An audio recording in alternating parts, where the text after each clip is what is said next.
What I got here is a H81MP33 MSI motherboard and a i5-4460 for only $100. The i5-4460 is an Intel Haswell CPU. It has 4 cores and 4 threads, a base frequency of 3.2 GHz, and can turbo up to 3.4 GHz on all cores. In my opinion, it is still a very capable CPU to play games with low-end to mid-range graphics cards. For the RAM, I found a kit of 2x4GB DDR3 clocked at 1600 MHz RAM for only $30. I think 8GB is enough for a budget build like this. Of course, you could go with 16GB if you could find it for cheap.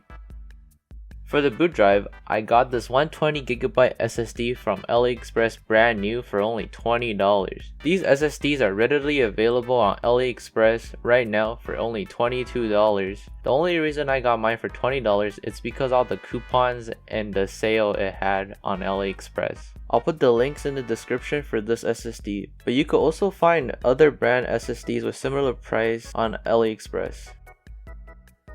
Of course, you can't just use the PC with only 120GB. You also need to store your games and files or whatever. This is why I got a 500GB hard drive for around $11. 500GB is enough to store tons of games and files. And plus, the games you'll be playing on this PC won't be AAA titles like Red Dead 2 or any of the newer AAA titles that are really demanding like Cyberpunk 2077.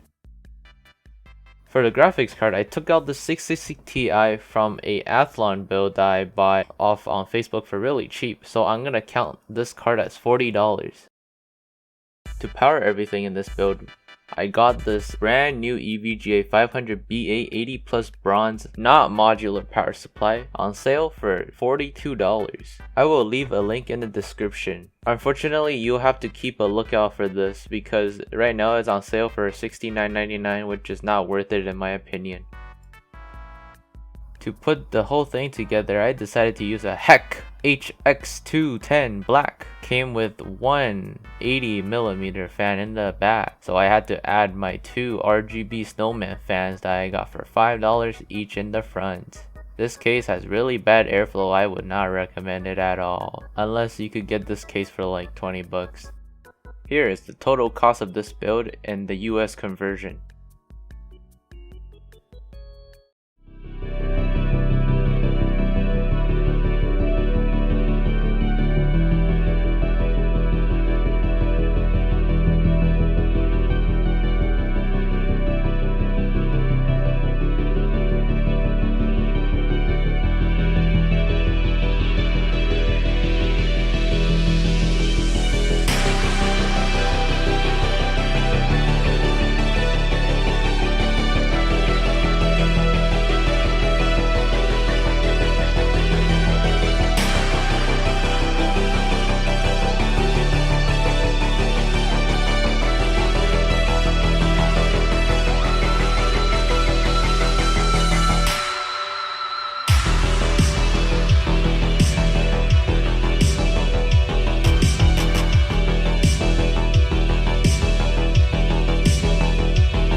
Overall, the 660 Ti exceeded my expectations.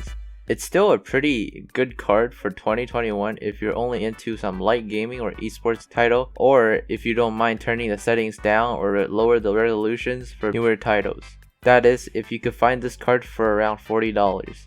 Or else just save yourself a little bit more money and find a 1050 2GB for around $100 or a 1050 Ti for around $150. If you can't find any of those, the 660 Ti is a very good card to go for. With that being said, thanks for watching the video. Please subscribe and like, comment, do whatever, share with your friends or something. If you don't like it, I don't know, don't do any of the things I just said. See you guys next week for another PC build video.